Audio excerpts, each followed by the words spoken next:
아멘. 할렐루야. 아멘.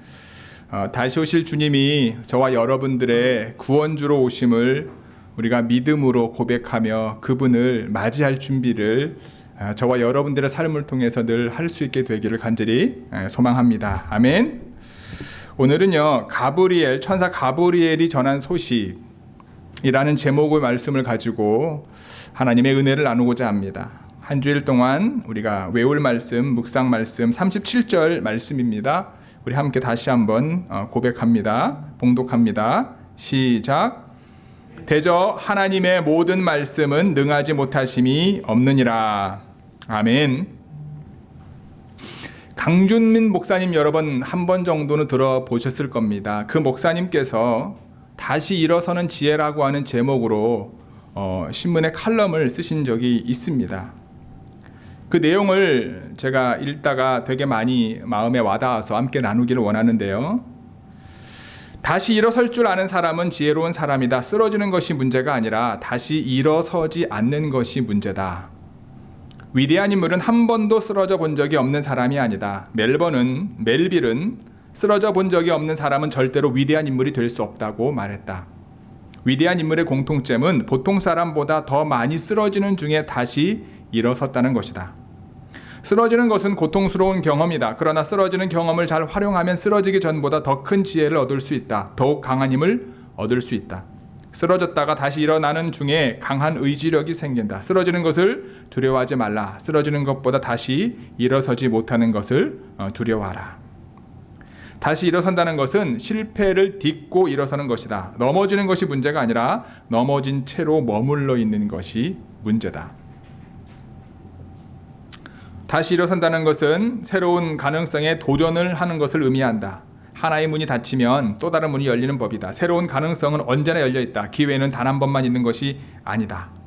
기회란 문제 속에 담겨있다. 기회란 실패 속에 담겨있다. 기회란 위기 속에 담겨있다. 하나님의 기회를 주실 때 고난이라는 검은 보자기에 담아주신다. 그래서 고난은 검은 보자기에 쌓인 축복인 것이다. 다시 일어서는 것은 하나님의 은혜다. 우리가 다시 일어설 수 있는 것은 하나님께서 붙잡아 주시는 손길 때문이다. 우리가 쓰러지지 않을 때보다 쓰러져 있을 때 하나님의 손이 더욱 가까이 있음을 기억해야 한다. 그래서 나는 시편 37편 24절 말씀을 인용했더라고요. 저는 넘어지나 아주 엎드러지지 아니함은 여호와께서 손으로 붙드심이라. 이 말씀을 품고 산다. 제가 중간중간에 스킵을 했습니다. 그리고 많은 구절들이 목사님이 쓴 구절들이 있지만 고난은 검은 보자기에 쌓여진 축복이다. 아마 이런 말에 많이 공감을 하실 거라 생각합니다. 그러나 여러분, 공감은 하는데 이 말처럼 사는 것은 쉽지 않아요. 그렇죠? 고난이란 검은 보자기에 쌓인 복을 좋아하는 것보다 행복이란 하얀 보자기에 쌓인 복을 더 좋아하는 우리의 모습을 발견합니다. 그래서 많은 사람들은요, 검은 보자기 자체를 풀어보려고 하지도 않습니다. 아예 제껴둡니다. 예쁘고 하얀, 정말 뭔가 좋아 보이는 것만 풀어보려고 하는 마음이 우리 가운데 있는 것이 현실이죠. 이런 마음은요, 하나님을 모르는 사람들이 가지고 있는 심정의 표현일 수도 있지만 그리스도인으로 살아가면서 더 많이 경험할 때가 있습니다. 그렇잖아요. 여러분, 기도할 때 어떤 마음을 갖고 기도하십니까? 내가 원하는 응답을 놓고 기도할 때가 되게 많잖아요. 근데 때로는 하나님 앞에서 기도하면 하나님이 내가 원하지 않는 것을 하게 할까 봐 기도를 주저하게 되는 경우가 사실 있잖아요. 그 길이 쉬운 길이면 다 기도하죠. 그렇지 않습니까? 기도할 필요도 없어요. 그냥 하면 되니까. 그런데 뭔가 어렵고 힘든 결정을 낼 때 우리는 기도하는 경우가 많습니다. 근데 기도할 때 하나님께서 원하시는 것 가운데 나의 의지를 드리고자 하는 믿음과 마음을 놓고 기도하기보다는 내가 원하는 것을 이루기 위해서 기도할 때가 참 많다라는 거예요.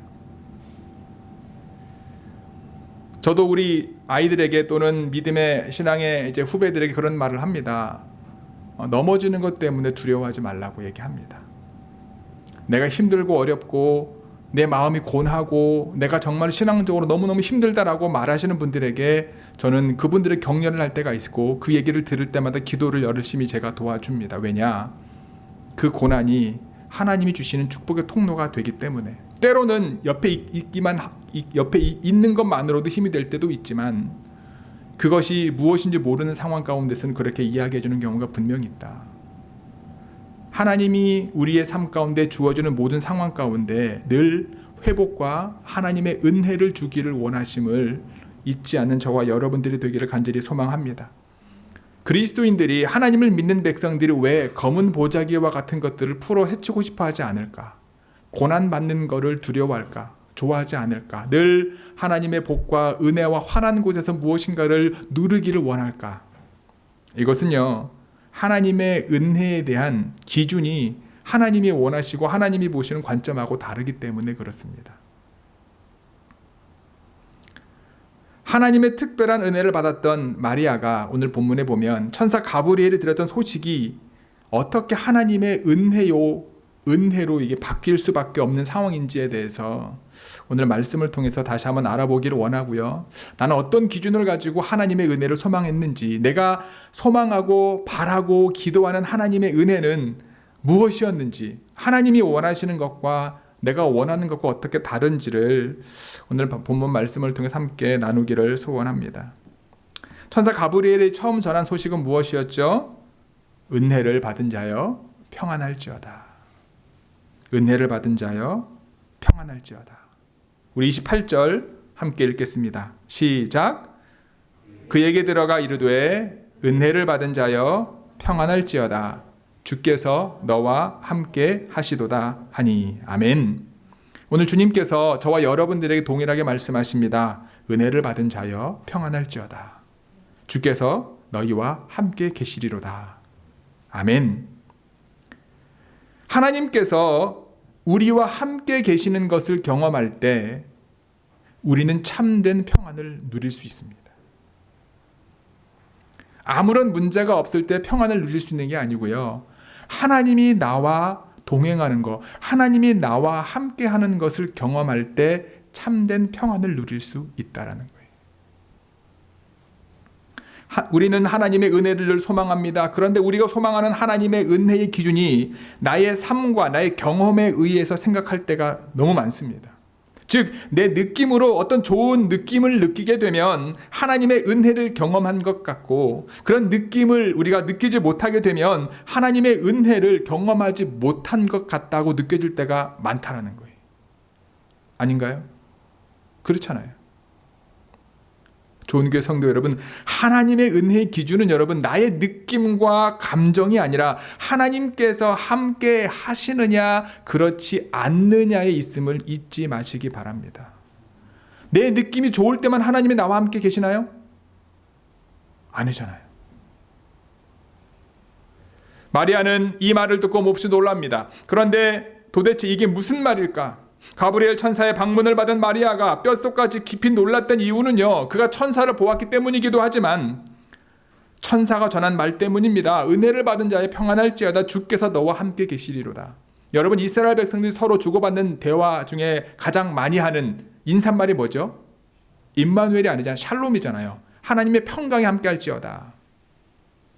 그런데 주께서 너와 함께 계시리로다라고 하는 이 말씀을 이스라엘 백성들이 들을 때 연결되어지는 구약의 이야기가 있습니다. 그게 뭐냐면 바로 아브라함에 대한 이야기예요.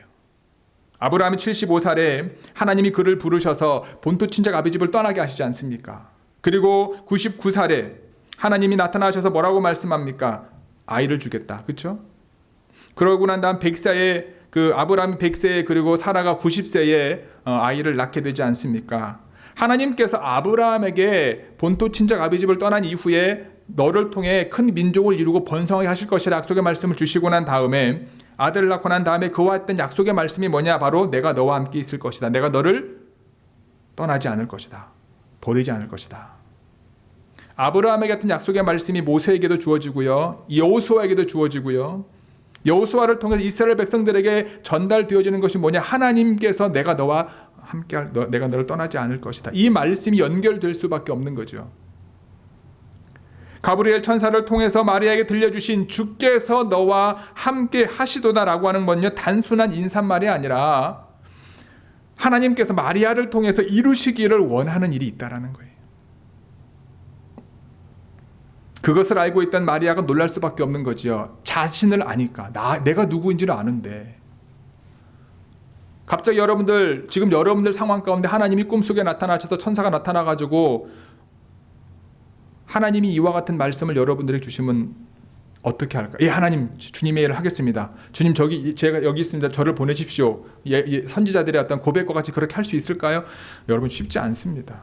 목사인 저조차도 만약에 간절히 기도하지만 갑자기 하나님이 천사가 나타나셔가지고 하실 말씀에 대해서 과연 내가 어떻게 반응할 수 있을까? 그런 생각을 저는 해봤었어요. 하나님 앞에 제가 결혼하기 전에 혼자 총각이었을 때는 하나님이 언제든지 부르셔도, 하나님이 어디를 보내셔도 가겠습니다라고 하는 믿음이 저한테 있었다고 저는 생각을 했습니다. 혼자니까. 그냥 가면 되니까. 저희 부모님이 저를 서원했기 때문에 전혀 문제가 되지 않았습니다. 근데 여러분, 결혼하고 나니까요, 쉽지 않아요. 저는 저희 아버지가 대단하고 여겨지는 게, 결혼하고 다 자녀들 키우고 난 다음에 50 넘으셔서 중국으로 선교를 가셨거든요. 혼자. 아버지도 대단하고 어머니도 대단하다고 생각하는데 저는 그렇게 못하겠더라고요. 그리고 자녀를 낳잖아요. 여러분, 생각이 안 들까요? 목사지만. 근데 지금 만약에 하나님이 저에게 나타나셔서 이와 같은 일을 하게 하신다면 쉽지 않죠. 마리아가 가지고 있는 현실, 마리아와 똑같지 않다 할지라도 하나님이 함께 하시겠다라고 하신 말씀 속에 무엇이 있는가라는 거예요. 자신은 사람들에게 일반적인 직업을 가진 목수와 결혼할 약혼한 여인임에도 불구했다. 그의 자신의 모습이었어요. 그런데 그녀가 하나님의 선택을 받은 거예요. 스스로는 하나님, 전 아닌 것 같아요 라고 제가 들은 거, 그다음 제가 본 것이 잘못됐다라고 얘기할 수도 있어요. 우리는요, 하나님의 은혜로 죽을 수밖에 없는, 우리가 영원히 살 수 있는 구원을 받았음을 고백합니다. 그렇죠? 이 말은 맞습니다. 하지만 여러분, 구원을 받은 것으로 끝나는 것이 하나님의 은혜가 아니다라는 거예요. 하나님의 은혜는요, 구원받은 사람과 늘 함께 하시는 하나님을 경험하는 거예요. 그 말의 의미는요, 하나님께서는 은혜를 받은 사람들을 통해서 하나님의 일을 하기를 원하신다라는 거예요. 그러니까 우리가 하나님의 은혜를 구하고 하나님이 함께 한다라고 하는 믿음의 말씀의 고백 속에는요, 하나님께서 나를 통해서 하나님을 하실 수 있도록 내 삶의 전부를 드리는 것과 연결되어질 수밖에 없다라는 거예요. 오늘도 변함없는 하나님께서 저와 여러분들에게 은혜를 주시기를 원하심을 기억하기 바랍니다. 하나님의 은혜를 받은 자들이 되어서 우리가 항상 하나님이 원하시는 삶을 온전히 살 수는 없지만 하나님께서 함께 하심을 경험하고 우리의 삶의 자리를 통해서 하나님의 뜻이 이루어지는데 쓰임받는 저와 여러분들 모두가 되기를 주님의 이름으로 간절히 축복합니다. 그래서 여러분, 그런 말이 있습니다. 하나님의 누군가가 저에게 잘 지내지 괜찮니? 라고 물으면 아마 제가 여러분들에게 문자를 보내거나 그렇잖아요. 전화드려서 잘 지내냐고 물으면 그냥 단순히 지나가는 말이 아니라 이런저런 얘기하다가 여러 가지 같이 뭔가를 하자 또는 뭔가 부탁을 할 일이 있을 때 그렇게 말하는 것처럼 어찌 보면 나를 구원해 주신 하나님이 나를 구원해 주신 그 하나님의 은혜에만 포커스를 맞추는 게 아니라 구원받은 내가 어떻게 하나님의 뜻을 이룰 수 있을까라고 하는 믿음의 순간까지 갔을 때 임마누엘의 하나님이 우리의 삶 가운데 함께하고 있음을 우리가 경험하게 된다는 거예요. 그러한 믿음의 자리에 우리 함께 나아가는 저와 여러분들 되기를 주님의 이름으로 축복합니다. 두 번째, 천사 가브리엘이 전한 소식은 뭐냐면요, 내가 하나님의 은혜를 입었느니라. 내가 하나님의 은혜를 입었느니라. 30절 같이 읽어볼까요? 30절 시작. 천사가 이르되 마리아여 두려워하지 말라. 내가 하나님께 은혜를 입었느니라. 아멘. 가브리엘이 전한 소식을 들은 후 무서워하는 마리아에게 한 번 더 하나님의 은혜의 소식을 가브리엘은 말합니다. 내가 어떤 것을 잘해서 나의 행동에 대해서 대가를 받으면 우리는 그것을 은혜라고 하지 않죠. 그거를 보상이라고 말합니다. 즉 나의 노력과 열심을 가지고 어떤 것을 얻었을 때 그걸 은혜라고 말하지 않습니다. 성경에서 말하는 건 뭐냐면, 성경에서 말하는 은혜는 뭐예요? 값 없이 받는 겁니다. 값 없이 받는 거예요. 값 없이 하나님에 의해서 우리에게 주어진 은혜를 값 없이 우리의 삶을 통해 나누기를 원하는 거예요. 그래서 여러분, 봉사와 헌신과 수고가 내가 은혜로 받았기 때문에 은혜로 하는 거예요. 누구에게 인정을 받기 위해서 하는 게 아니라 그냥 하나님이 나를 구원해 주신 은혜 감사해서 하는 거예요. 그런데 우리는 신앙생활을 하면서 그러지 못할 때가 많지요. 그렇잖아요. 저도 마찬가지입니다. 목사이지만 뭔가 열심히 하면 그것에 대한 보상은 아니라도 격려가 따라오면 더 좋잖아요. 인간의 인지상정이지 않습니까? 그런데 우리가 잊지 말아야 될 건 뭐냐면, 여러분, 하나님이 우리에게 주신 그 은혜를 우리가 잊어버리면 그게 그렇게 되더라고요. 그 은혜를 잊어버리는 삶을 살지 않으면, 내가 정말로 누가 보든 안 보든 하나님 앞에서 믿음의 삶을 살아가면요, 그게 전혀 다른 사람이 상관없이 하나님의 은혜 가운데 늘 있게 되는데, 자꾸 다른 사람들의 시선에 우리의 마음을 빼앗기다 보면 그 은혜가 보상으로 바뀌는 거예요. 하나님이 나를 사랑하셔서 주신 그것들을 나누어주고 흘려보내고 그걸 가지고 섬기고 그걸 가지고 희생하는 것이 당연한 것임에도 불구하고 우리 마음속에 보상을 원할 때가 있다라는 거예요. 그것이 우리의 모습이다라는 거예요. 오늘 본문에서 마리아가 받은 은혜는 무엇입니까? 약혼하여 신랑을 기다리는 정말 행복한 신혼의 삶을 기다리는 시기에 그녀가 뭐예요? 내가 잉태하여 아들을 낳게 될 것이야. 그 이름을 예수로 할 거야. 그리고 예수가 큰 자가 되고 높은 이의 아들이 될 것이야. 왕위를 이어받아서 영원한 야곱의 집에 왕위를 다스릴 것이고 그 나라가 영원할 것이야. 여러분, 축복의 말씀이 엄청나지 않습니까? 네가 이제 아들을 낳을 건데 그 아들이 큰 나라를 이룰 것이고 다윗의 이스라엘 백성들이 정말로 최고의 왕이라고 생각하고 가장 평안했던 시기라고 얘기하는 그 다윗의 왕위를 이어갈 왕이 누구 너의 몸에 태어날 것이야. 얼마나 큰 축복의 메시지입니까? 진짜 하나님의 은혜죠. 마리아가 아무것도 아닌데. 그런데 여러분, 마리아 입장에서 보면은요, 한 가지 단어를 제외하고 축복의 소식이었습니다. 근데 그 한 가지 단어가 뭐죠? 바로 잉태라는 거예요. 아직 결혼도 하지 않았고 남자와 자지도 않았는데 잉태라는 그 말, 그것만 빼면 어느 누구에게 빼앗기기 싫은 축복인데, 이 잉태라는 말 때문에 이게 축복이 아니라 뭐가 되는 거예요? 저주가 되고, 생명이 아니라 뭐가 되는 거예요? 죽음이 될 수밖에 없는 상황에 놓여 있는 거죠. 근데 이게 뭐예요? 하나님의 은혜라는 거예요. 여러분, 바울이 고백했던 왜 십자가가 구원받는 이들에게와 멸망하는 이들에게 다르게 보여질 수밖에 없을까?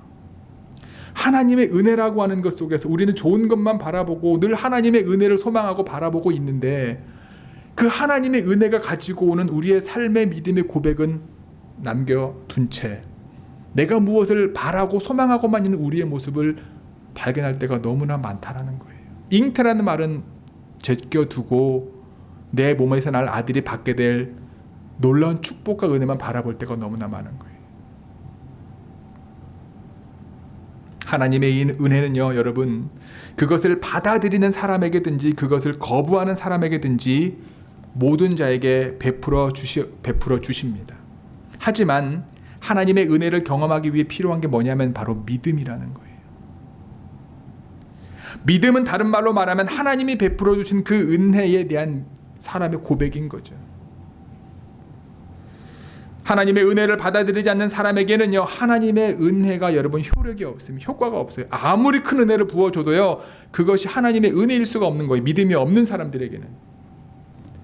오늘 본문에서 마리아는요, 불안과 공포 속에서 천사 가브리엘을 통해 하나님의 일하심을 경험하는 과정 가운데 들어갑니다. 그러나 여러분, 하나님이 일하신다고 해서, 하나님의 은혜가 가득하다고 해서 내 마음속에 불안과 공포가 깨끗이 사라지는 것은 아니다라는 거예요.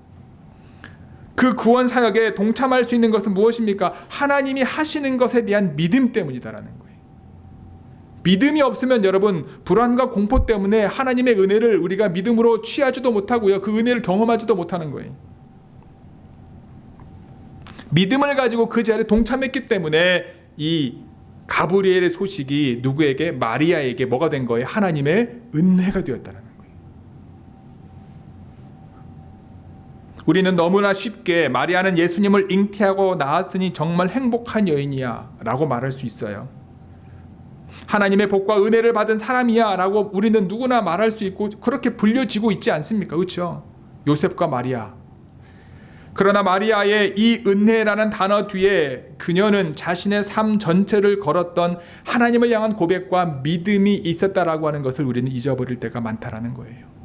하나님의 은혜는 원하지만 그 하나님의 은혜가 은혜되게 하기 위한 우리의 믿음의 결단과 삶의 고백을 우리는 잊어버릴 때가 많다. 오늘 우리는 자신의 삶을 한번 돌아보았으면 좋겠습니다. 지금 나는 무엇을 은혜라고 고백하고 있고 내가 기도할 때마다 하나님의 은혜를 구할 때 그 은혜는 무엇인지, 내가 고백하는 은혜의 기준이 어디에 있는지, 하나님에게 있는지 아니면 나에게 있는지, 은혜는 이것이 하나님에게서 왔고 또 하나님으로 통해서 진행되고 있고 하나님께서 이루시는 것을 보고 하나님 편에 설 때 여러분 고백할 수 있는 것이고요, 경험할 수 있는 것이고요, 효과가 있다라는 사실입니다. 그래서 하나님이 기뻐하시는 것을 기뻐하고 하나님이 아파하시는 것을 함께 아파할 수 있는 자리에 머무는 것이 참된 하나님의 은혜임을 기억하시기를 바랍니다. 좋은 교회 성도 여러분, 오늘 가브리엘이 두 번째 전한 소식이 저와 여러분들 귀에 들려지게 되기를 소원합니다. 두려워하지 마라. 네, 하나님의 은혜가 너에게 있게 될 것이야. 하나님의 은혜를 입은 자들이 되어서 우리 마음속의 두려움을 떨쳐버리고요, 다시 오실 예수님을 기대하며 하나님의 은혜 가운데 살아가는 저와 여러분 모두가 되기를 주님의 이름으로 간절히 축복하고 기도합니다. 아멘. 천사 가브리엘이 전한 세 번째 소식은요, 하나님의 말씀은 능하지 못하심이 없느니라입니다. 하나님의 말씀은 능하지 못하심이 없느니라. 우리 37절 함께 읽겠습니다. 시작. 대저 하나님의 모든 말씀은 능하지 못하심이 없느니라. 아멘. 가브리엘 천사가 마리아에게 소식을 가지고 오기 전에 제사장 사가랴에게 그 가정의 소식을 갖다 주었지 않습니까? 6개월이 지났다 본문의 첫 번째 읽었던 말씀이지 않습니까? 사가랴의 가정에 갖다 준 소식은 무엇이었습니까? 할머니 할아버지 가정에 아이가 태어난다는 거예요. 그것도 믿기 어려운 일인데 그 말을 들은 사가랴는 제사장임에서도 불구하고 그 말을 믿지 않았지 않습니까? 하지만 천사 가브리엘이 마리아에게 가지고 온 소식은요, 그것과 비교할 수 없을 정도로 충격적이었고 있을 수 없는 일이었고 더더군다나 믿을 수 없는 일이었습니다. 처녀가 남자를 통하지 않고 아들을 낳게 된다라는 거죠. 우리가 여러분 기도할 때 여러분 누구를 보고 기도하세요? 저를 보고 기도하시나요? 아니잖아요. 우리가 기도하는 하나님, 그 하나님에 대해서 우리가 믿고 있고 알고 있는데 기도할 때는 잠시 우리가 놓치는 게 너무 많은 것 같아요. 전능하신 하나님 앞에 기도하고 나의 모든 삶의 주관자가 되어진 하나님 앞에 기도하는데 기도하고 난 다음에 내가 누구에게 기도했는지 잊어버릴 때가 많다라는 거예요.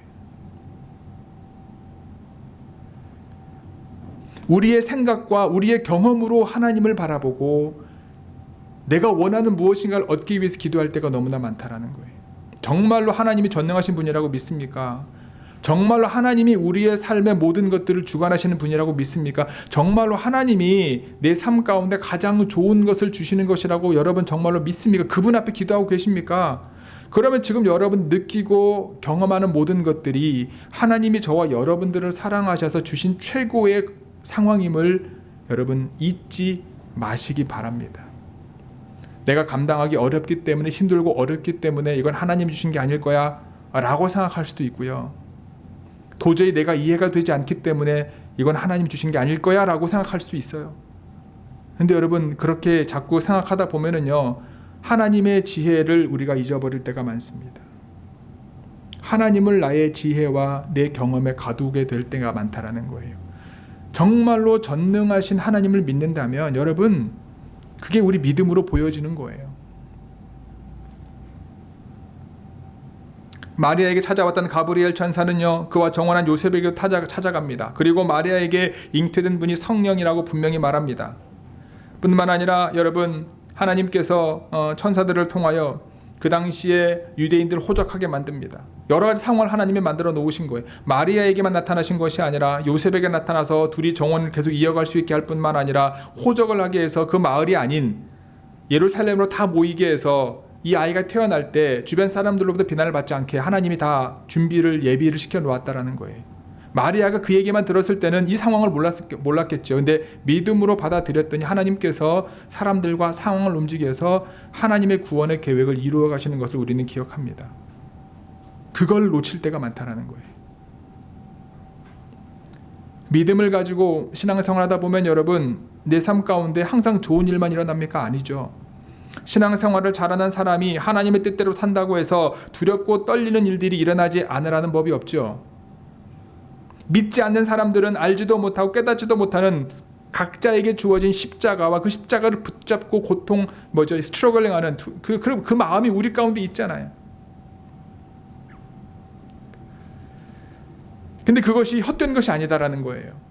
하나님의 은혜를 경험할 수 있는, 때로는 우리가 볼 때 실패일 수도 있고, 때로는 우리가 볼 때 어려움과 고난일 수도 있지만, 고통일 수도 있지만, 하나님께서 그 과정을 통하여 뭐를 알게 하시는 거예요? 하나님의 은혜의 참된 의미를 알게 하시고, 저와 여러분들을 통해서 그와 같은 힘들고 어려움을 겪는 이들에게 하나님의 은혜를 흘려보내기를 원하시는 하나님의 크신 뜻이 있다라고 하는 사실을 기억하는 저와 여러분들이 되기를 간절히 소망합니다. 그 과정 가운데 가기 위해 필요한 게 바로 믿음인 거예요. 누구에 대한 믿음이요? 하나님에 대한 믿음, 하나님의 말씀에 대한 믿음.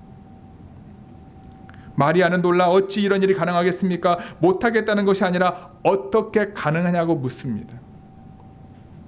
우리가 하나님 앞에 기도할 때 하나님이 주신 마음을 가지고 못합니다가 아니라 어떻게 그것이 가능할 수 있겠습니까? 라고 하는 믿음의 고백이 필요한 거예요. 우리의 생각과 우리의 경험이 아니라 하나님 어떻게 이것이 가능하겠습니까? 라고 믿음으로 고백하는 믿음의 고백이 우리 가운데 필요한 거예요. 하나님께서 성령을 통하여 많은 상황들을 움직이시고 그것을 가능하게 했다. 그래서 하나님의 은혜가 하나님의 은혜가 되었다라는 거예요. 좋은 교회 성도 여러분, 우리가 믿음으로 결단을 하면, 우리가 순종하기로 작정을 하면 성령님께서 우리를 덮으시고 우리를 감싸주시고 하나님이 원하시는 거룩한 주님의 뜻을 이루는 자리로 인도하심을 기억하시기 바랍니다. 이제 마리아는요, 가브리엘을 통해 전해진 그 하나님의 말씀을 마음에 품습니다. 어찌 보면은요, 이 당시에는 마리아는요, 요셉과의 결혼 생활을 포기했을 수도 있습니다. 혹은 자신이 죽을지도 모른다라고 하는 상황 가운데 놓일 수도 있다라고 하는 가능성도 분명히 가지고 있었을 겁니다. 하지만 가브리엘을 통해 전해진 소식, 그 말씀을 마리아는 품습니다. 믿음이라고 하는 것이 바로 이런 거다라는 거예요. 단순히 예수님 믿으면 구원받는다라고 하는 단순한 한 문장으로 이게 정리되는 게 아니다라는 거예요. 믿음은 하나님을 믿고 받아들이는 거예요.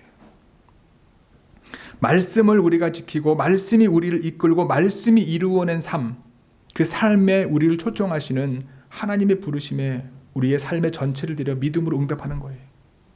지난주에 말씀을 드렸던 것처럼 하나님은요, 우리의 부분을 원하시는 분이 아니라 우리의 전부를 원하시는 거예요.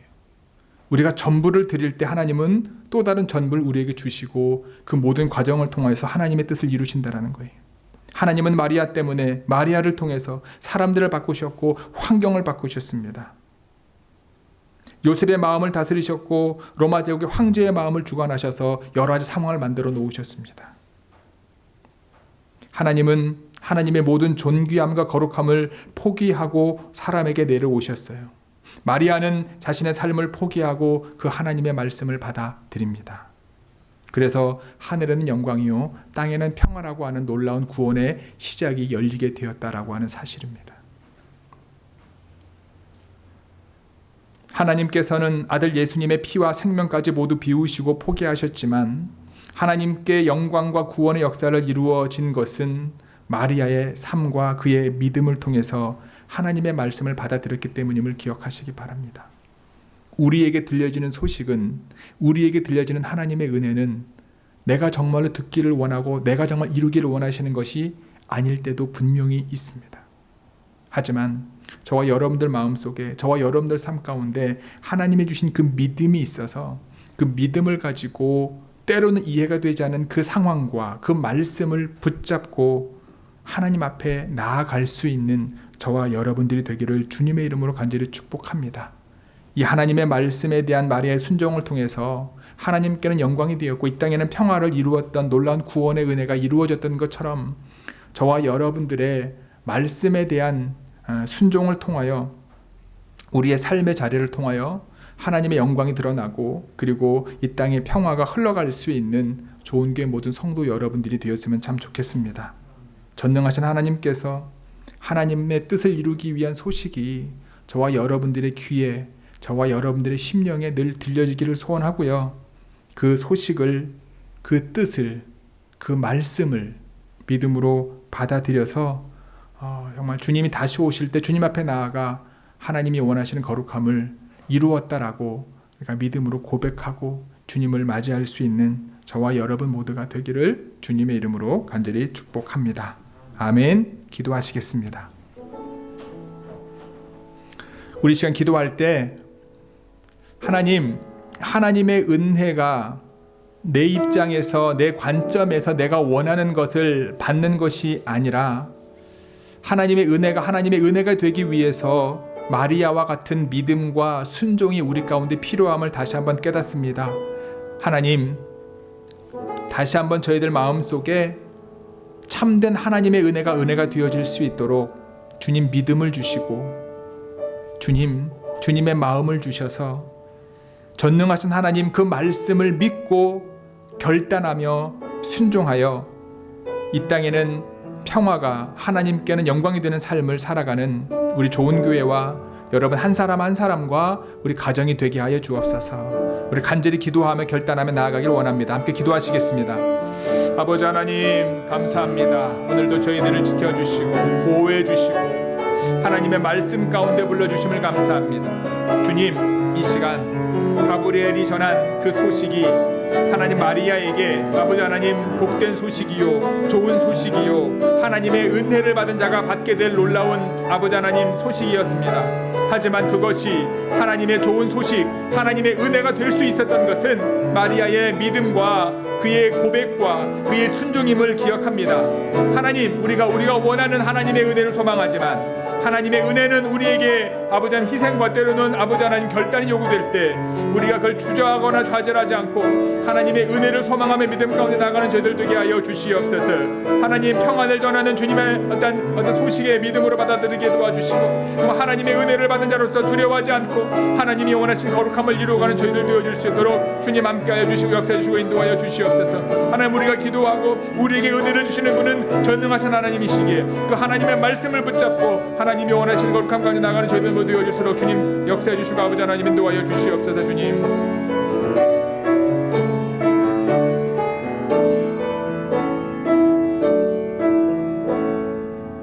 하나님, 우리 각자가 주어진 삶을 살아가며 마리아와 같은 삶을 살 때가 많습니다. 이제 약혼을 하였고 요셉을 맞이하여 하나님 결혼을 하고 정말로 단 신혼의 꿈을 소망하며 정말 그 마음속에 너무나 기쁨과 감사가 넘칠 그때에 하나님 가브리엘 천사를 통하여 그에게 들려주었던 하나님의 은혜요 복된 소식을 우리가 듣게 될 때가 분명히 있습니다.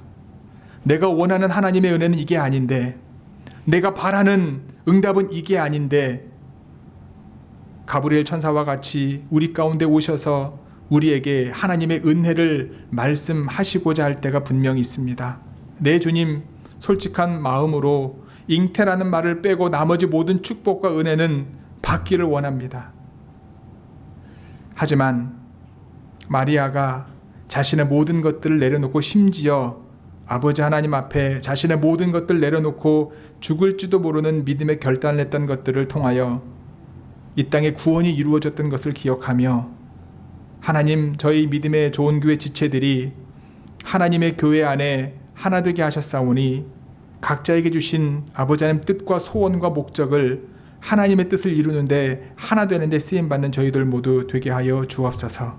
하나님, 저희 모두가 하나님의 은혜를 받은 자임을 잊지 않게 하옵소서. 하나님의 은혜를 받은 것은 우리가 보상으로 받은 것이 아니기에 하나님이 주신 것을 이웃들에게 나누어 주는 것이 당연함을 잊지 않게 하시고 우리에게 주어진 삶이 하늘에는 영광이요 이 땅에서는 평화를 이루었던 예수 그리스도 그분을 따라가고 다시 오실 주님을 기대하는 삶을 살아갈 수 있도록 저희들과 함께하여 주시고 믿음 안에 하나 되게 하여 주옵소서. 하나님, 이번 주 토요일이면 이제 성탄절 2021년 성탄절이 되는데 주님이 다시 오심이, 주님이 처음 오심이 우리의 삶 가운데 기쁨이 되게 하시고 성탄절기에 예수님을 잊어버리지 않는 믿음의 사람들 다 되어질 수 있도록 하나님 함께하여 주옵소서. 이 모든 말씀 우리 주 예수 그리스도의 이름으로 기도드렸사옵나이다. 아멘.